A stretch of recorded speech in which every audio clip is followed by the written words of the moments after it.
Domestic violence అంటే గృహహింస వల్ల కూడా కొంతమందికి ఈ యొక్క చెముడు వచ్చే ప్రమాదం అనేది మేము గమనిస్తున్నాం.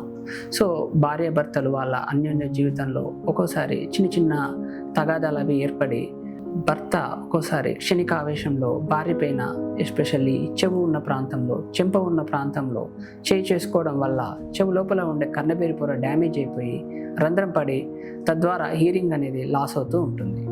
సో ఇటువంటి స్థితిలో ఒక్కోసారి ఒక హియరింగ్ కొంచెం తగ్గినప్పుడు చాలామంది ఏం చేస్తూ ఉంటారంటే వాళ్ళ దగ్గరలో ఉన్న ఆయిల్ కానివ్వండి లేదా డ్రాప్స్ కానివ్వండి చెవిలో వేసి మా దగ్గరికి వస్తూ ఉంటారు. అప్పుడు ఆ యొక్క హియరింగ్ లాస్ అనేది ఇంకా పెరిగిపోయి డ్యామేజ్ అయిపోయి డెఫ్నెస్ అనే సమస్య కూడా తలెత్తుతూ ఉంటుంది.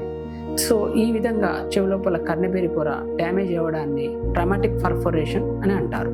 సో ఇటువంటప్పుడు భార్యాభర్తలు కొంచెం సంయమనం వహించి వాళ్ళ యొక్క కలహాలు అనేది పక్కన పెట్టి మెడికల్ ట్రీట్మెంట్ అనేది కరెక్ట్గా తీసుకొని ఈ సమస్య నుంచి బయటపడాలి.